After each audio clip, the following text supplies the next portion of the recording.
Hello मेरे प्यारे विद्यार्थियों, स्वागत है आपका इंट्रो क्लासेस में। आज हम पढ़ रहे हैं अपना चैप्टर नंबर 4, लास्ट स्प्रिंग, खोया हुआ बसंत। लॉस्ट इन खोया हुआ, ठीक है। स्प्रिंग यानी बसंत, बसंत ऋतु। Sometimes I find a rupee in the garbage. कभी कभी मुझे गार्बेज में, कचरे में 1 रुपया मिल जाता था, ठीक है। Why do you do this? तुम ये क्यों करते हो? ऐसा पूछा, ठीक है ना। तुम यह क्यों करते हो? आई आस्क साहेब, मैंने साहेब से पूछा। वोम आई एनकाउंटर, एनकाउंटर मतलब मुठभेड़, मुकाबला, ठीक है। यहाँ पे मतलब मुलाकात हो जाती थी, रोज मिल जाता था, सामना होता था मेरा।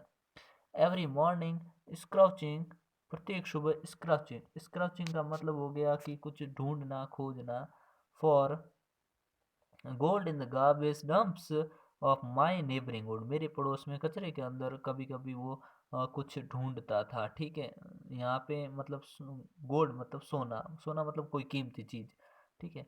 Sahib left his home long ago, Sahib अपना घर बहुत पहले छोड़ चुका था, ठीक है। Set amidst the green field of Dhaka, जो कि ढाका के बीच में, हरे खेतों के बीच में था, ठीक है। His home is not even a distant memory, अब उसके लिए एकमात्र स्मृति ही रह गया था, कुछ ज़्यादा था नहीं, याद ही रही थी बस। There were many storms that swept away their fields and homes, और वहाँ पे कई तूफान आए जो स्वेप्ट अवे, स्वीप की सेकंड फॉर्म स्वेप्ट अवे, बहा के ले गए थे उनके खेतों को और घरों को।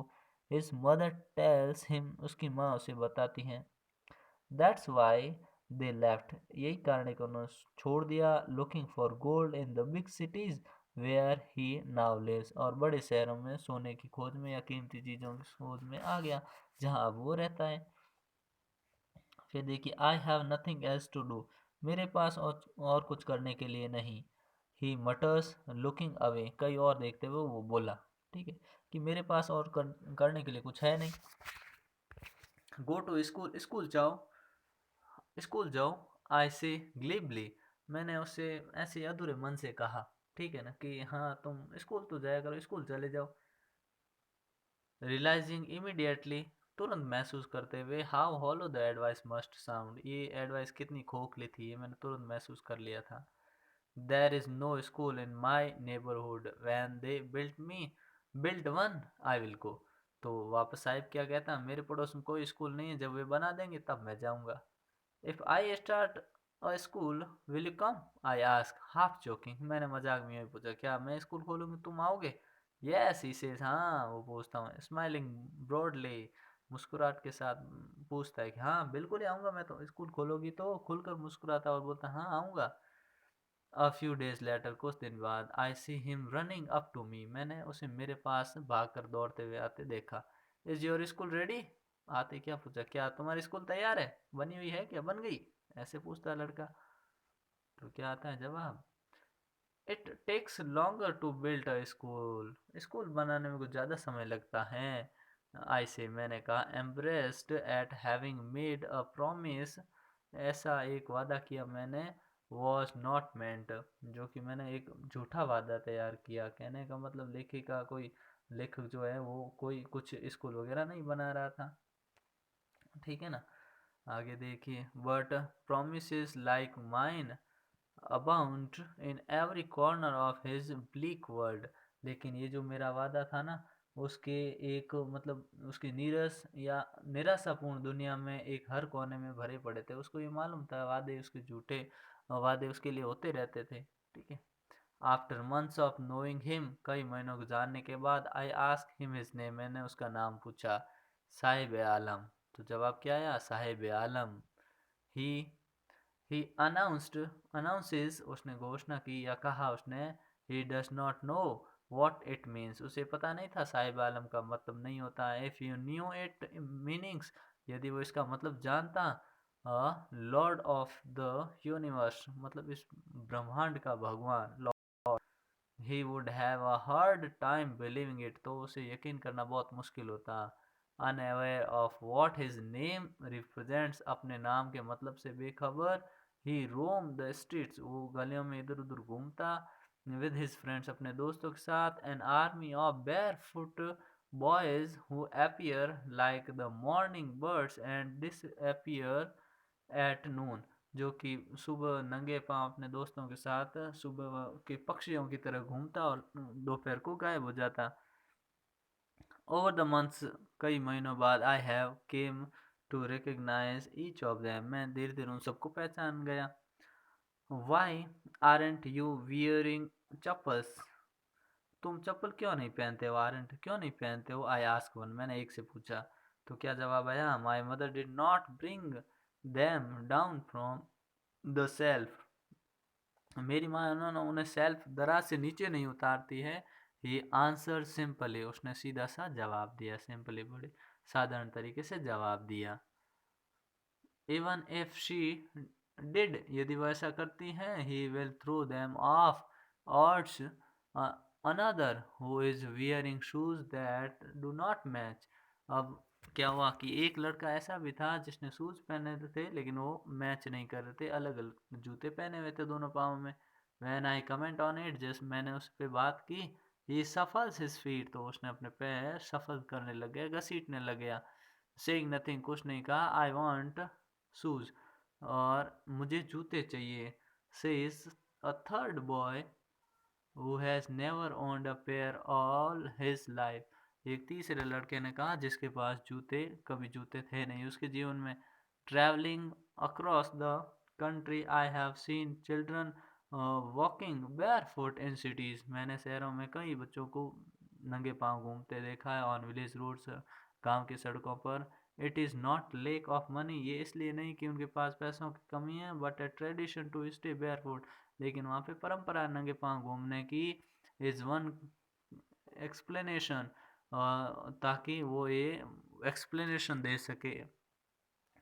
आई wonder if this is only an excuse, मुझे आश्चर्य हुआ कि केवल ये एक्सक्यूज था उनका, to explain way a perpetual state of poverty, ताकि वो स्थायी रूप से गरीब दिख सकें, पॉवर्टी में दिख सकें। परपेचुअल मतलब हो गया स्थायी, कोई चीज़ फिक्स होती है उसको कहते हैं, पॉवर्टी यानी गरीबी।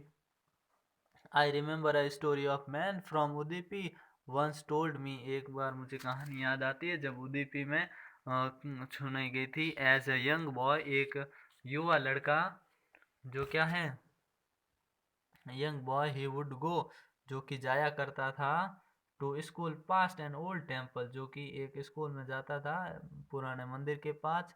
Where his father was a priest, जहाँ पे उसके पिताजी मतलब पुजारी थे। He would stop briefly at the temple and pray for a pair of shoes, वो वहाँ पे जाता और थोड़ा रुकता और जूतों के लिए प्रार्थना करता। 30 years later I visited his own town and the temple, मैं 30 साल बाद जब वहाँ गया तो क्या देखता हूँ कि which was now drawn in an pair of desolation, air of desolation. अब वहाँ पे जब 30 साल बाद मैं उसके वहाँ पे गया तो मंदिर में एक सिर्फ खालीपन और उजाड़ पड़ा हुआ था, ठीक है। इन द बैकयार्ड, बैकयार्ड में where lived the new priest, अब वहाँ पे एक नया पुजारी रहता था। और there were red and white plastic chairs, white और रेड प्लास्टिक कुर्सियाँ पड़ी थी। A young boy dressed in a grey uniform, grey uniform में एक युवा लड़का खड़ा था। वियरिंग सॉक्स एंड शूज, जिसके मोजे और जूते पहने हुए थे।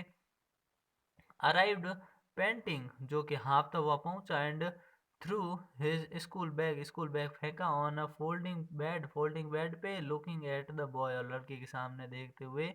आई remember I remembered the prayer another boy had made to the goddess when he had finally got a pair of shoes, जब लड़के ने अंत में, है ना, प्रार्थना का स्मरण आया जब उसने भगवान से जूते मांगे थे और उसने वो जूते पा लिए थे। तो उसने क्या कहा लास्ट में? Let me never lose them, अब मैं इन्हें कभी नहीं खोऊंगा, अब मैं इन जूतों को कभी नहीं खोऊंगा। The goddess had granted his prayer, और भगवान ने उसकी प्रार्थना स्वीकार कर ली।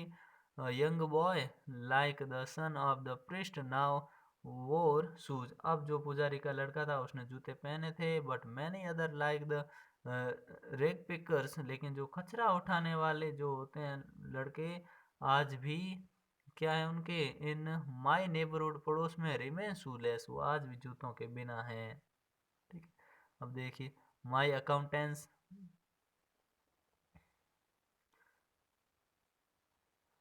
माई देखो my acquaintance with the barefoot rag pickers leads me to Seemapuri. अब मेरी जो अकाउंटेंस मतलब हो गया जान पहचान, जो थी बेयरफुट नंगे पैरों वाले के रिक पिकर्स कचरा उठाने वाले लोगों के साथ मुझे सीमापुरी ले जाती हैं। A place on the periphery of Delhi, जो कि ये स्थान कहाँ पे है, दिल्ली के अंदर, जो अपनी सीमा पर है वहाँ पे। ठीक है, मीलों दूर, पेरीफेरी ऑफ दिल्ली, दिल्ली की सीमा पर हैं। Yet miles away from it, इससे मीलों दूर। मेटाफोरिकली, मेटाफोरिकली का मतलब होता है कि उपमा की दृष्टि से कुछ कहना। Those who live here are squatters who came from Bangladesh back in 1971, यहाँ पे वो लोग रहते तो जो 1971 में बांग्लादेश से आए थे। Sahib family is among them, Sahib का परिवार उनमें से था। Seemapuri was then a wilderness, Seemapuri उस समय वाइल्डरनेस था, मतलब एकदम सुनसान था, जहाँ पे कोई नहीं था, उजाड़ था एकदम। It is it still is, वो अभी भी ऐसा ही है, but it is no longer empty, लेकिन अब ये खाली नहीं था, बस पहले खाली था और उजाड़ था, आज उजाड़ तो वैसा ही है लेकिन खाली नहीं, लोग खूब रहते हैं। इन स्ट्रक्चर्स ऑफ मड, मड के जो स्ट्रक्चर बने हुए थे, घर वगैरह बने थे, with roof of tin and tarpaulin, और टिन के छत थी इनकी, डिवर्ड ऑफ सीवेज ड्रेनेज और रनिंग वाटर लाइन्स 10,000 रेग पिकर्स। यहाँ पे लगभग 10,000 की आबादी में यहाँ पर लगभग जो रेग पिकर्स थे वो कचरा बीनने वाले लोग रह रहे थे, जहाँ पर इनको पीने के पानी की व्यवस्था, ड्रेनेज सिस्टम, इन सब की कमी ही थी। They have lived here for more than 30 years, लगभग वो 30 साल यहाँ रह रहे थे। विदाउट एन आइडेंटिटी, बिना किसी पहचान के, विदाउट परमिट्स, परमिट्स बिना अनुमति के, but with ration cards, ration card इनके पास थे, that get their names on voter lists and enable them two by grain, जो कि इनको अनाज खरीदने में ये सफल हो जाते थे उससे, और इनको वोट देने का अधिकार था, और उनके पास कुछ नहीं था। Food is more important for survival, भोजन जीने के लिए ज़्यादा ज़रूरी था, देन एन आइडेंटिटी, पहचान से ज़्यादा ज़रूरी था, जो इनके पास भोजन आ जाता था क्योंकि इनके पास राशन कार्ड थे। If at the end of the day, यदि दिन के अंत में, we can feed our families and go to bed without an aching stomach, we would rather live here than in the fields that gave us no grain। कहते हैं कि हम अगर अपने परिवारों को शाम से पहले अगर पेट में दर्द किए बिना भूखे पेट नहीं सोने देते तो हमारे खेतों जहाँ अनाज नहीं होता उनसे हम यहाँ ज़्यादा अच्छे थे। A group of women in tattering saris, when I asked them why they left their beautiful land of green fields and rivers, जब मैं उन्हें उनसे पूछा कि आपने वो क्यों छोड़ दिए थे, तब उन्होंने कहा भूखे मरने से अच्छा है कि उन खेतों से हम यहाँ कुछ न कुछ करें। Wherever they find food, जहाँ उनको भोजन मिलता, they pitch their tents that become transits home, क्या करते हैं जहाँ भी उनको मिलता वहाँ पे अपने तंबू गाड़ देते। Children grow up in them, बच्चे उनमें बड़े हो जाते, बिकमिंग पार्टनर्स इन सर्वाइवल, और वहाँ पे उनके समूह बन जाते और सर्वाइवल वो कर जाते। And survival in Seemapuri means ragpicking, वहाँ पे जीने का मतलब है कचरा बीनना, कचरा उठाना। थ्रू द ईयर, सालों तक, it has acquired the proportion of a fine art, अब इन्होंने कई सालों से एक्वायर्ड हासिल कर ली थी, एक बहुत ही अच्छी फाइन आर्ट हासिल कर ली थी।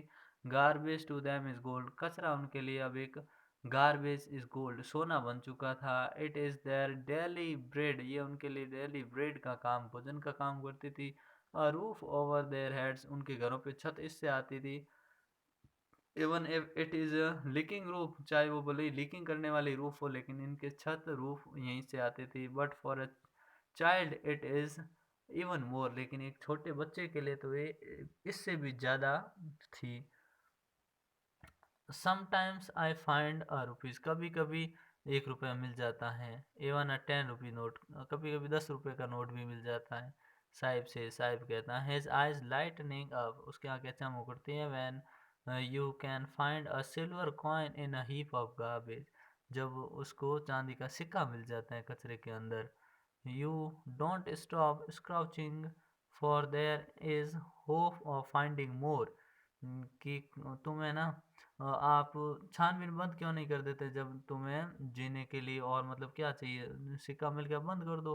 It seems that for children garbage is a meaning of different from what it means to their parents. कभी कभी क्या होता है, कचरा भी ना उसके लिए ऐसा हो जाता है जो कि दूसरे बच्चों के लिए इसका मतलब कुछ और ही होता है और उसके लिए मतलब कुछ और ही था। For the children, it is wrapped in wonder. For the elders, it is a means of survival. कुछ लोगों के लिए तो ये एक जिंदा रहने का साधन था, बड़े लोगों के लिए, और कुछ बच्चों के लिए कचरा आश्चर्य में रैप्ड इन लपेटी हुई, वंडर में लपेटी हुई कोई चीज था बस। ऑन विंटर मॉर्निंग, सर्दी की सुबह, आई सी साहिब स्टैंडिंग बाय, मैंने साहिब को खड़े देखा।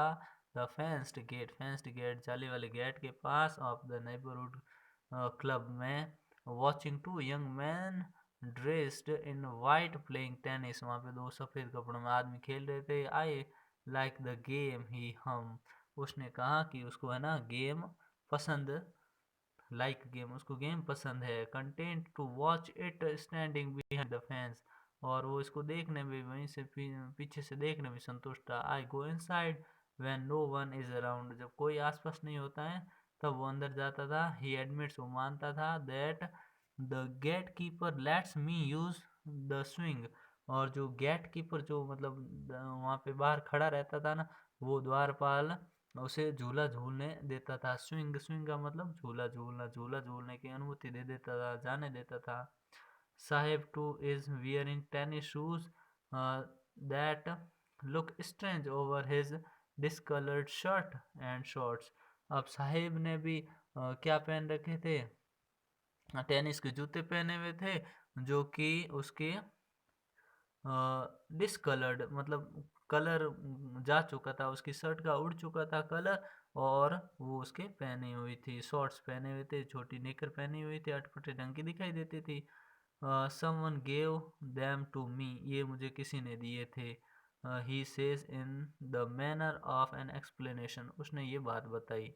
The fact that they are discolored shoes of some rich boy, वो किसी अमीर बच्चे के थे, who perhaps refused to wear them because of a hole in one of them does not bother him, क्योंकि उसमें एक छेद था जूते में, इसलिए किसी जो अमीर बच्चा था उसने पहनने से मना कर दिया, लेकिन जो अपने ये बच्चा था साहिब था, इसके लिए कोई बॉदर परेशानी की बात नहीं थी। For one who has walked, या वो आदमी जो वॉक्ड चलता है कैसे, बेयर फुट नंगे पांव चलता है, even shoes with a hole is a dream come true, उसका तो छेद वाला जूता भी सपना सच होने जैसा था। But the game he is watching show instantly is out of his reach, लेकिन गेम जो वो देख रहा था वो इसकी पहुंच से बिल्कुल बाहर था। This morning Sahib is on his way to the milk booth, अब वो मिल्क बूथ पे सुबह जा रहा था। In his hand steel canister, उसके हाथ में एक स्टील का कनिस्तर था। I now work in a tea stall down the road, मैं सड़क के उस पार एक चाय की दुकान पे काम करता हूँ। ही सेज, उसने कहा, पॉइंटिंग इन द डिस्टेंस, उसने सामने इशारा करते हुए। I am paid 800 rupees and all my meals, मुझे खाना और 800 रुपये मिलते हैं। Does he like the job, I ask, मैंने पूछा क्या उसको जॉब पसंद है। हिज फेस, उसका चेहरा, आई सी, मैंने देखा, has lost the care free look, अब उसका जो बेपरवाह लुक था ना वो चला गया था, अब वो टेंशन में रहता था, मतलब दबाव था उस पे। The steel canister seems heavier, जो स्टील का कनिस्तर था वो भारी लग रहा था। Than the plastic bag he would carry so lightly over his shoulder, जो पहले वो प्लास्टिक का बैग अपने कंधे पे घुमाता था उससे ज़्यादा भारी था ये कनिस्तर का जो था उसके पास कनिस्तर, जिसमें वो दूध लाने जा रहा था। द बैग वॉज हिज, जो लेकिन बैग उसका था। The canister belongs to the man, ये कनिस्तर उस आदमी का था। Who owns the tea shop, जो टी शॉप का मालिक था। Sahib is no longer his own master, अब साहिब अपना खुद का मालिक नहीं रहा था, क्योंकि वो किसी का वहाँ नौकरी कर रहा था, काम कर रहा था। I want to drive a car, मैं कार चलाना चाहता हूँ। Mukesh insist on being his own master, Mukesh अपने मास्टर से इंसिस्ट कर रहा था। I will be a motor mechanic, he announced, उसने कहा कि मैं एक दिन मोटर मैकेनिक बनूंगा। फिर क्या देखिए, do you do you know anything about cars, I ask, मैंने पूछा क्या तुम कार के बारे में कुछ जानते हो, ऐसा मैं पूछती हूँ, मैंने पूछा। I will learn to drive a car, मैं कार चलाना सीख लूँगा। ही आंसर्स, वो उत्तर देता है। Looking straight into my eye, सीधा मेरे आंखों में देखते हुए। His dream looms like a mirage amidst the dust of street that fill his town Firozabad, और उसकी जो सीधी मेरे आंखों में देखते हुए उसका सपना, मतलब मर्ग मरीचिका होते हैं ना, उसकी बात थी। फिरोजाबाद की गलियों में घूमने वाला लगता है, क्योंकि वो फिरोजाबाद में थे। फेमस फॉर इट्स बैंगल्स, जो कि अपनी चूड़ियों के लिए फेमस था। Every other family in Firozabad is engage in making bangles, जो कि प्रत्येक परिवार फिरोजाबाद का चूड़ी बनाने में व्यस्त था।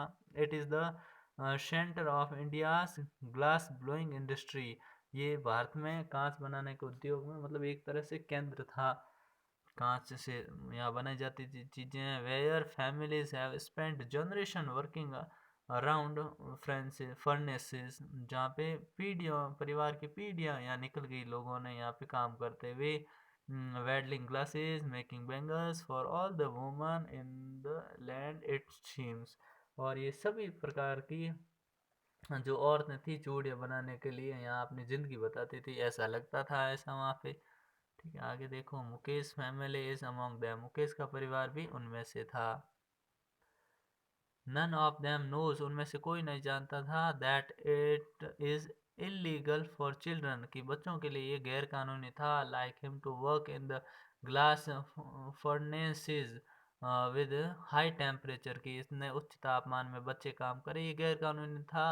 इन इन डिगी in diggy cells without air and light, that's that the law if unforced, ठीक है ना, ये कानून था कि इतने कम प्रकाश और लाइट में अंधेरी कोठरी में बच्चे वहाँ पे काम करें जहाँ हवा का भी अभाव था, ये गैर कानूनी था।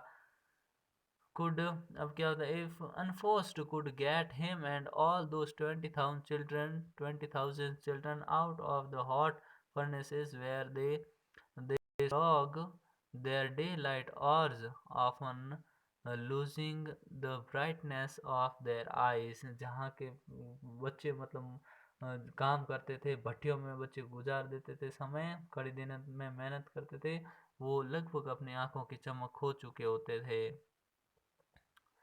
Mukesh eyes beam as the volunteer to take me home, Mukesh जो लड़का था इसकी आंखें चमक उठी थी, और जब वो मुझे उसके घर पे अपनी इच्छा से, जब वॉलेंटियरली मतलब इच्छा से जब लेके गया था।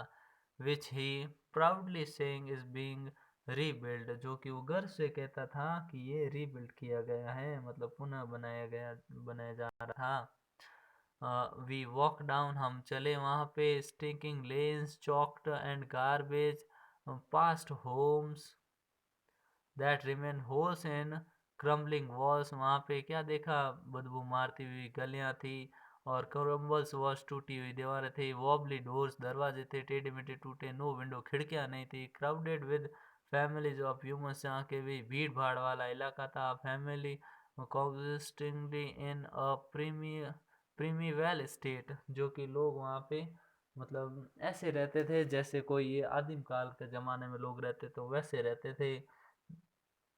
आगे देखिए। ही स्टॉप्स, वो रुकता है। At the door of one such house, ऐसे ही घर के सामने वो रुकता है। बैंक्स अ वॉबली आयरन डोर, दरवाजे को जोर से वो लात मारता है। विद हिज फुट, लात मारता है। पुशेस इट ओपन, दरवाजे को धक्का देके खोलता है। We enter a half built shacks, हम एक ऐसे शेक मतलब हाफ बिल्ट आधे बने हुए घर में घुसते हैं। In one part of it, इसके एक हिस्से में thatched with the dead grass, जहाँ पे कि सूखी हुई घास पड़ी थी, is a firewood stove over which sits a large vessel of sizzling spinach leaf, जहाँ के कि पालक की पत्तियां उबल रही थी, ऐसा ही गैस स्टोव पे रखा हुआ था। ऑन द ग्राउंड, मैदान पे, इन लार्ज एल्यूमिनियम प्लेटर और मोर चॉप्ड वेजिटेबल्स, जहाँ पे एल्यूमिनियम से रखी हुई कुछ चीज़ें थी, जमीन पे थैलियाँ रखी हुई थी, थालियाँ रखी हुई थी एल्यूमिनियम की, और कटी हुई कुछ सब्जी रखी थी, चॉप्ड वेजिटेबल थी। A frail young woman is cooking the evening meal for the whole family. एक थकी हुई औरत, फ्रेल एंड थकी हुई औरत पूरे परिवार के लिए शाम का भोजन बना रही थी। Through eyes filled with smoke, she smiled. हालांकि जो औरत ये खाना बना रही थी उसके चेहरे पे धूल से भरी हुई आंखों से भी वो मुस्कुराती थी, आंखों से भी वो मुस्कुरा रही थी। और through eyes filled with the smoke, she smiles, वो मुस्कुराती हैं। She is the wife of Mukesh elder brother, वो मुकेश के बड़े भाई की पत्नी थी। Not much elder, not much older in years, सालों में ज़्यादा नहीं थी। She has begun to command respect as the bahu, और वो वहाँ पे बहू के सम्मान में थी, मतलब बहू थी उस घर की। The daughter in law of the house, घर की पुत्रवधू थी। Already in charge of three men and her husband Mukesh and their father, when the older man enters, जब बुढ़ा परिवार या बड़ा आदमी प्रवेश करता घर में, she gently, सभ्य तरीके से, withdraws behind the broken wall, वो टूटी हुई दीवार के पीछे चली जाती। And brings her veil closer, और अपने घूंघट पास में लाती, वेल यानी घूंघट, टू हर फेस, चेहरे पे ले आती।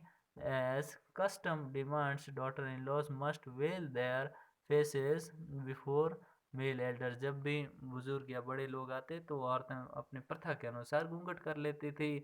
In this case the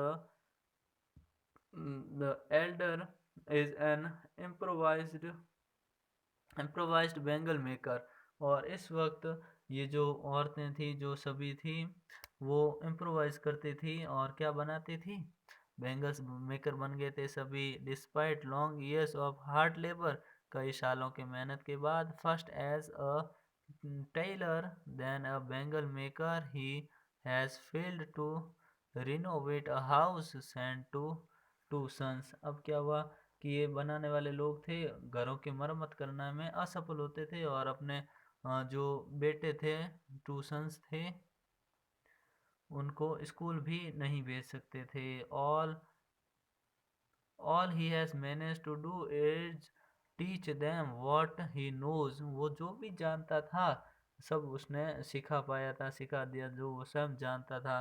the art of making bangles, चूड़ियाँ बनाने की कला ही जानती थी, और वो कला उन्होंने उसको सिखा दी थी। आगे देखिए, it is it is his करम, ये उसका करम है। हिज डेस्टिनी, उसका भाग्य है।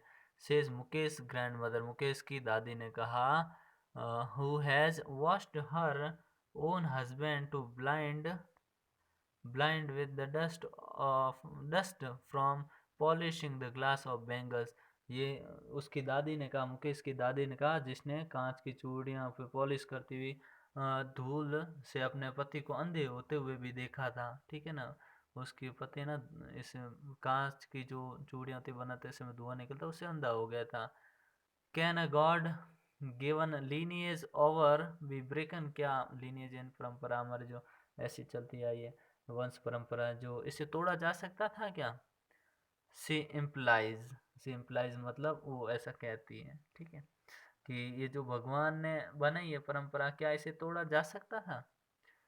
Born in the caste of Bengals makers, they have seen nothing but Bengals. अब चूड़ी बनाने वाले परिवार ने जन्म लिया तो उनको इसके सिवा कुछ नहीं दिखता था। In the house, in the yard, घर में, आंगन में। इन एवरी अदर हाउस, दूसरे घर में। एवरी अदर यार्ड, दूसरे आंगन में। Every street in Firozabad, Firozabad की हर गली में। स्पाइरल ऑफ बेंगल्स, बेंगल्स के बस स्पाइरल ढेर नजर आते थे। Sunny gold, paddy green, loyal blue, pink, purple, every color born out of the seven colors of the rainbow. ठीक है, तो रेनबो के जितने भी कलर होते हैं वहाँ पे हर चीज़ के नज़र आते थे। Lie on mounts in unkempt yard are piled on four-wheeled handcraft pushed by young men along the narrow lane of the shanty town। और इस छोटे से कस्बे में लोग इधर उधर ठेलों पे ये चूड़ियाँ रख के बेचते हुए नजर आते थे। And in dark hut hutments next to line of flames of flickering oil lamps sit boys and girls with their fathers and mothers welding pieces of colored glass into circle of bangles। और यहाँ पे छोटे बच्चे बच्चियाँ वो जो भी होते हैं माता पिता के साथ बैठते और रंगीन कांच के टुकड़ों की गोलाकार जो हैं वो आकृतियों में यहाँ पे जोड़ते हुए नजर आते। Their eyes are more adjusted to the dark than to the light outside। उनकी आंखें अब अंधेरे को मतलब अंधेरे के लिए एडजस्ट हो चुकी थी, बाहर का उजाला जो उन्हें भाता नहीं था। This is why they often end up losing their eyesight before they become adult. अब वो एडल्ट होने से पहले ही, वयस्क होने से पहले ही अपनी आंखों की रोशनी खो देते थे। Savita a young girl in drape pink sari. Sangeeta जो कि एक बुजुर्ग महिला के पास बैठी हुई थी, यंग गर्ल थी, वो sits along beside an elderly woman, बूढ़ी औरत के पास बैठी हुई थी और शोल्डरिंग पीसेस ऑफ ग्लास, जो कि कांच के टुकड़ों को जोड़ रही थी। ठीक है ना। और ड्रेप पिंक है ना, गुलाबी रंग की साड़ी, कुछ गुलाबी रंग भी खास नहीं था, पहनी हुई थी। As her hands move mechanically like the tongs of a machine, और उसके हाथ तो बिल्कुल मशीन के चिमटों की भांति चल रहे थे। I wonder if she knows the सेक्टिनिटी of the bangles she helps make. अगर ये कहता है कि अगर उसे ये चूड़ियों की पवित्रता क्या होती है जिन्हें बनाने में वो मदद कर रही हैं। It symbolise an Indian woman suhag, कि ये भारतीय महिलाओं के सुहाग का प्रतीक हैं। ऑस्पिशियसनेस इन मैरिज, जिसका मैरिज में बहुत, सुहाग में बहुत, जिसका जीवन में महत्व होता है, शुभ माना जाता है। It will down her suddenly one day when her head in draped with red well her hands died red with Hina. और क्या होता है, एक भारतीय महिला के लिए सुहाग का प्रतीक होते हैं। एक दिन अचानक उसे मालूम होगा कि सिर पे उसके लाल बिंदी लगाई जाएगी और घूंघट से ढका होगा और उसके हाथ मेहंदी से रंगे होंगे, हिना मेहंदी से।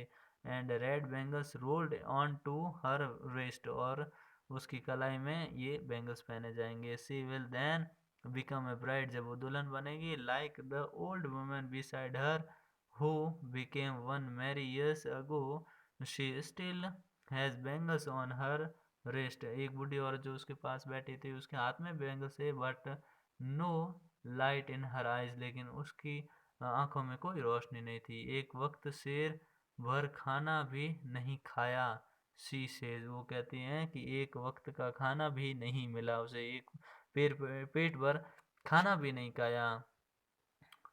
सी सेज, वो कहती हैं, इन वॉइस ड्रेन्ड ऑफ जॉय, जिसके की आवाज़ बिल्कुल रसहीन आवाज़ होती है, कोई स्वर में कोई ऐसा जोड़ नहीं होता है। She has not enjoyed even one full meal in her entire lifetime, उसने अपने जीवन में कभी भी पेट भरकर खाना नहीं खाया था, आनंद नहीं उठा पाई थी। That's what she has reaped her husband an old man with a flowing beard, उसके पति जो एक वृद्ध व्यक्ति थे, दाढ़ी थी उनकी फ्लोइंग इन, लहलाती दाढ़ी थी। शेष कहती है, I know nothing except bangles, मैं चूड़ियों के अलावा कुछ नहीं जानती। And all I done is make a house for the family to live in, और मैं इतना ही कर पाया हूँ कि मैंने अपने परिवार के रहने के लिए एक घर बना लिया। ये कहते हैं हियरिंग हिम, उनसे सुनते हुए, on wonders if he has achieved what many have failed in their life time, कि उन्होंने अपने जीवन में, इतना सुनते कि उसकी बात सुनकर व्यक्ति को आश्चर्य हो जाता है, वंडर हो जाता है कि उन्होंने अपने जीवन में क्या पा लिया जो कई लोग अपने जीवन में पाने में असफल हो जाते हैं, फेल हो जाते हैं। He has a roof over his head, कि उनके अब सिर पे एक छत जो है। The cry of not having money to do anything except carrying on the business of making bangles, not even though to eat, rings in every home। कहने का मतलब कि चूड़ियाँ बनाने के काम के अलावा उन्हें कुछ काम नहीं आता था, और धन का अभाव होने के कारण खाने के भी पैसे नहीं होते थे, और घर में हमेशा दुख की उनके हमेशा रहती थी, दुख ही रहता था। The young man also echo the lament, और जो एक यंग मैन, युवा लोग जो इतने बड़े होते हैं, वो लैमेंट दुख करते हैं देयर एल्डर्स, अपने बड़ों का। Little has moved with time, कि समय के साथ कुछ नहीं बदला। It seems in Firozabad, Firozabad में ये लिखता है, years of mind numbing toil have killed all initiative and the ability to dream। जहाँ पे कि मतलब सपना देखने का सामर्थ्य ही मार दिया जाता था, मतलब सपने ही नहीं देख सकते, ऐसी वहाँ स्थिति हो गई थी। Why not organize yourself into a cooperative? आप खुद लोग है ना एक सहकारी संगठन क्यों नहीं बना लेते? I asked a group of young men, मैंने एक युवा लोगों के ग्रुप से लड़कों से पूछा, ठीक है ना, who have fallen into the vicious circle of middlemen who trapped their fathers and forefathers। मैंने एक ऐसे लड़कों के ग्रुप से पूछा कि तुम लोग अपना सहकारी संगठन क्यों नहीं बना लेते? वो लड़के कुचक्र में फंसे हुए थे जो अपने पूर्वजों और पिताओं ने फांस लिया था। कहने का मतलब वो भी बैंगल्स बनाते थे। उनसे मैंने पूछा कि संगठन क्यों नहीं बना लेते? तो क्या कहते हैं, even if we get organised, यदि में हम ये कर भी लेते हैं, वी आर द वंस, हम वो होंगे, who will be hauled up by the police, police द्वारा पकड़े जाएंगे, पीटे जाएंगे, घसीटे जाएंगे, jail for doing something illegal. तो हम गैर कानूनी करने के तरफ पुलिस हमें जेल में ले जाएगी, पीटेगी, घसीटेगी और मारेगी। देसी वे कहते हैं देयर इज नो, कि देयर इज नो उनके लिए क्या नहीं था, there is no leader among them, उनके पास कोई लीडर नहीं था। No one who could help them see think differently, और उनके पास मदद के लिए ऐसा कोई नहीं था जो उनको सही चीज़ दिखा सके, मार्गदर्शन कर सके। और their fathers are as tired as they are, और उनके पिता जो थे वो तो मतलब बिल्कुल ही थके हुए थे। कहने का मतलब उनमें ऐसा सामर्थ्य नहीं था। They talk endlessly in a spiral that moves from poverty to apathy to greed and to injustice. वो लगातार वर्षों की चेतना, उनके शून्य कर देने वाली मेहनत की जो उनको फल मिलता वो नहीं मिलने वाला, और उनके जो सपने जितने भी थे वो सब मर चुके थे, ठीक है। और उनमें न्याय और उदासीनता और लालच और न्याय के बारे में सब एक जैसी बातें थी उनके लिए। लिसनिंग टू देम, उनको सुनते हुए, आई सी टू डिस्टिंक्ट वर्ल्ड्स, अब मुझे यहाँ पे दो दुनियाएं स्पष्ट दिखाई दे रही थी। क्या? वन ऑफ द फैमिली, एक परिवार, caught in a web of poverty, जो कि गरीबी के जाल में जकड़ा हुआ था, फंसा हुआ था। burdened by the stigma of caste in which they are born, और ऐसे एक स्टिग्मा यानी धब्बा, उनके कलंक लगा हुआ था जिसमें वो जन्म लेते हैं। The other a vicious circle of the शाहूकार, और एक जो साहूकार का जो कुचक्र होता है वो दोनों।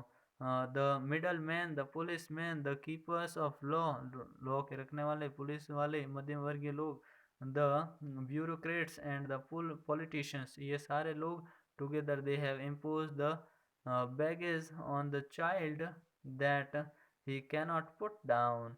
और ये सारे जो साहूकार, बिचौलिया, पुलिस वाले, कानून की रक्षा करने वाले, राजनेता, ये सब इनका कुचक्र हैं, और दोनों ने मिलकर बच्चों पर ऐसा बोझ ला दिया है जिससे कि वह उतर नहीं सकता, ठीक है। ऐसा बोझ बना दिया था उनके ऊपर।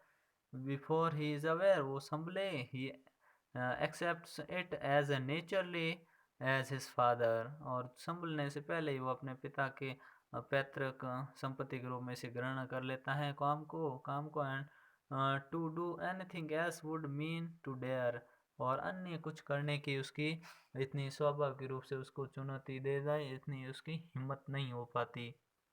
And daring is not part of his growing up, और डेयरिंग करना उसकी बड़े होने का हिस्सा नहीं होता है। When I sense a flash of it in Mukesh I am cheered, जब ये मुकेश की आंखों में मैं देखती हूँ तो मैं प्रसन्न हो उठती हूँ। I want to be a motor mechanic, मुझे एक मोटर मैकेनिक बनना था, मिस्त्री बनना था। ही रिपीट्स, वो फिर से इस बात को दोहराता है। He will go to a garage and learn, उसे गैराज जाना चाहिए और सीखना चाहिए। But the garage is a long way from the home, लेकिन गैराज उसके घर से ज़्यादा दूर था। I will walk, मैं चल लूँगा। He insist, वो कहता है कि मैं चल लूँगा, जोर देकर कहता है। Do you have Do you also dream of flying a plane, क्या तुम हवाई जहाज उड़ाने का सपना भी देखते हो?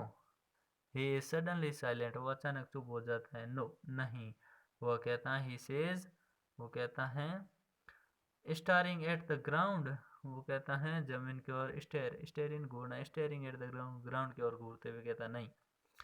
In his small murmur there is embarrassment that has not yet turned into regret, उसके इस नीचे देखते हुए जब वो बोला ना, तो पश्चाताप का भाव था उसके अंदर, ठीक है, और एक लज्जा का भाव भी था। लेकिन जो भी था ना, जो अभी भी पश्चाताप में परिवर्तन नहीं हुआ था, रिग्रेट उसको इनटू रिग्रेट में, नॉट येट टर्न, रिग्रेट में परिवर्तन नहीं हुआ था। He is content to dream of cars that he sees hurriedly down the street of his town, लेकिन वो कार का सपना देखकर संतुष्ट था जिसे आपने शहर की गली में घूमते हुए देखा था। फ्यू एरोप्लेन्स फ्लाई और फिरोजाबाद, और मुश्किल से ही कोई, फ्यू में तो बहुत ही कम चांस होना, एरोप्लेन जो उड़ते थे वहाँ पे। ठीक है बच्चों, ठीक है, चैप्टर कंप्लीट हुआ। हाँ ठीक है ना, तो मिलते हैं नेक्स्ट पार्ट में, तब तक के लिए गुड बाय। ठीक है, जय हिंद।